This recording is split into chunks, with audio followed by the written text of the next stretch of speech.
नमो बुद्धाय मित्रांनो, आपल्या सर्वांचे आपल्या मनपसंत चॅनल मनशांतीवर स्वागत आहे.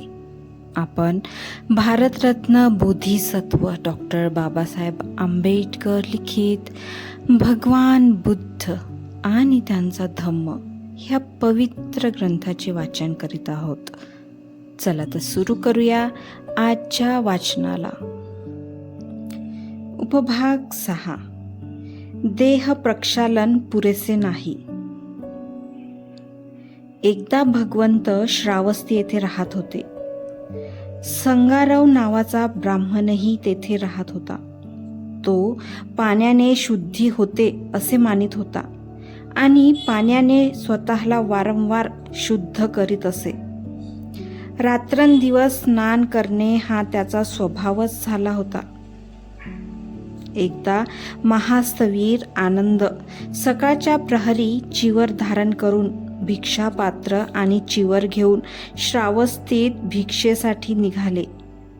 श्रावस्तीत फिरून मिळालेली भिक्षा खाल्ल्यावर ते भगवंतांच्या बाजूला अभिवादन करून बसले आणि म्हणाले, भगवान, ह्या श्रावस्तीत संगारव नावाचा स्नानवादी ब्राह्मण असून स्नानाने स्वतःला शुद्ध बनविण्याच्या कर्मात तो मग्न असतो. रात्रंदिवस स्नानापलीकडे त्याला काही दिसत नाही. भगवंतांनी करुणा करून त्या संगारव ब्राह्मणाची भेट घेतली तर बरे होईल. भगवंतांनी आपल्या मौनाने त्याला संमती दर्शविली. दुसऱ्या दिवशी सकाळी भगवंत चिवर चढवून व एक चिवर आणि भिक्षापात्र हाती घेऊन त्या संगारव ब्राह्मणाच्या घरी गेले. तेथे जाऊन ते आसनावर बसले. तेव्हा संगारव ब्राह्मण भगवंतांजवळ आला. त्याने त्यांचे स्वागत केले आणि कुशल प्रश्न झाल्यावर त्यांच्या बाजूला बसला.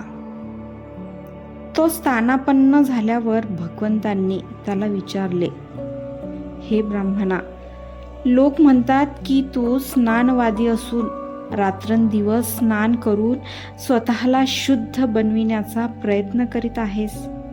हे खरे आहे का? श्रमण गौतमा, हे सर्व काही खरे आहे. मग हे ब्राह्मणा, हे स्नानाव्रत धरून तू काय लाभ मिळवित आहेस? गौतमा, हे व्रत अशासाठी आहे, दिवसा जे काही पाप मी करतो ते त्याच संध्याकाळी मी धुवून टाकतो.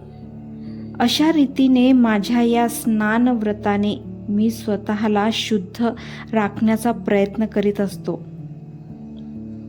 तेव्हा भगवान म्हणाले, धम्म हा एक जलाशय आहे. तो स्वच्छ व निर्मळ आहे. जे या जलाशयात स्नान करतात ते सर्व धर्मज्ञ सर्वांग शुद्ध होऊन पैलतीराला जातात. यावर तो संगारव ब्राह्मण म्हणाला, वा, छान. श्रमण गौतमा, मला जीवनपर्यंत आपला शरणागत उपासक करा. उपभाग 7. पवित्र जीवन म्हणजे काय? एकदा चारिका करीत असता आपल्या बरोबर असलेल्या भिक्खूंना उद्देशून भगवान बुद्धांनी खालील प्रवचन केले. भिक्खूंनो, हे पवित्र जीवन लोकांना फसविण्यासाठी, त्यांची कृपा साधण्यासाठी, काही लाभासाठी, काही कीर्तीसाठी किंवा वादविवादाच्या जटिल प्रश्नातून सुटका करून घेण्यासाठी किंवा लोकांमध्ये आपले नाव व्हावे यासाठी जगायचे नसते. भिक्खू हो, शरीर आणि वाणी यांचे नियंत्रण करण्यासाठी, कोणत्याही प्रकारची अशुद्धता, आसक्ती आणि तृष्णा यापासून विमोचन करण्यासाठी हे पवित्र जीवन जगायचे असते. सामाजिक व राजकीय प्रश्नावरील प्रवचने. उपभाग 1. राजकृपेवर अवलंबून राहू नका. एकदा भगवान राजगृह येथील जेथे खारींना दाणे भरवीत असत त्या वेळुवनातील कलंदक निवासात राहत होते. त्यावेळी भगवंतांच्या विरुद्ध झालेल्या देवदत्ताचा पक्ष राजा अजातशत्रूने घेतला होता. सकाळ संध्याकाळ 500 गाड्यातून भरलेली 500 अन्नपात्रे पाठवून तो देवदत्ताच्या शिष्यगणांना पोषित होता. तेव्हा काही भिक्खू भगवंतांसमोर आले आणि अभिवादनपूर्वक त्यांच्या शेजारी बसले. त्यांनी भगवंतांना देवदत्तासंबंधीची वार्ता सांगितली.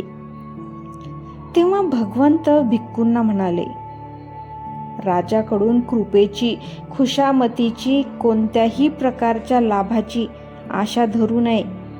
भिक्खूंनो, जोपर्यंत राजा अजातशत्रू देवदत्ताला सकाळ संध्याकाळ 500 गाड्यात अन्नपात्रे भरून अन्न पुरवित आहे, तोपर्यंत देवदत्ताची अधोगतीच होत राहणार. सन्मार्गात त्याच्या प्रगतीची अपेक्षा करणे व्यर्थ होईल. भिक्खूंनो, ज्याप्रमाणे कुत्र्याच्या नाकावर काळीज चिरडून थापले तर तो कुत्रा अधिकच पिसाळतो, त्याप्रमाणे जोपर्यंत राजा अजातशत्रू देवदत्ताला अशा रीतीने पोषित आहे तोपर्यंत तो देवदत्त अधोगतीलाच जात राहणार. त्याची सुधारणा होणार नाही. बंधूंनो, राजाची खुशामत, कृपा व त्यापासून होणारे लाभ हे भयदायक असतात. सर्वोच्च अशी अढळ शांती साधण्याच्या मार्गातील त्या कटू आणि दुःखदायक अशा बाधा होत.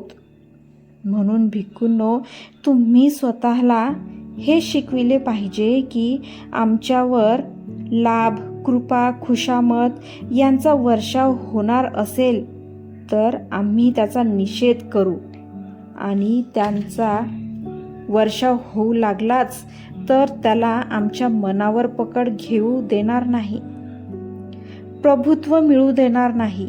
त्याच्या लालसेने आम्ही स्वतःला राजाचे दास बनवू देणार नाही. उपभाग 2. जर राजा धार्मिक असेल तर त्याची प्रजा देखील धार्मिक होते. एकदा भिक्खूंना उद्देशून भगवंत म्हणाले, भिक्खू हो, जोपर्यंत राजा हा अधर्मशील असतो तोपर्यंत त्याचे प्रधान आणि कर्मचारी देखील अधार्मिक होतात. प्रधान आणि कर्मचारी अधार्मिक झाले की ब्राह्मण आणि गृहस्थही अधार्मिक होतात. ब्राह्मण आणि गृहस्थ हे अधार्मिक झाले की नगरवासी आणि ग्रामवासी हेही अधार्मिक होतात. परंतु जेव्हा राजे धार्मिक असतात तेव्हा हे भिक्खूंनो, त्यांचे प्रधान आणि कर्मचारीही धार्मिक होतात. जेव्हा राजे आणि त्यांचे प्रधान आणि कर्मचारी धार्मिक असतात तेव्हा ब्राह्मण आणि गृहस्थ हेही धार्मिक होतात. जेव्हा ब्राह्मण आणि गृहस्थ धार्मिक असतात तेव्हा नगरवासी आणि ग्रामवासी हेही धार्मिक होतात. गुरांचा तांडा नदी ओलांडीत असताना त्यांच्या मधील वयोवृद्ध असलेला वृषभ चुकला की त्याच्या मागून येणारी सर्व गुरेही चुकतात.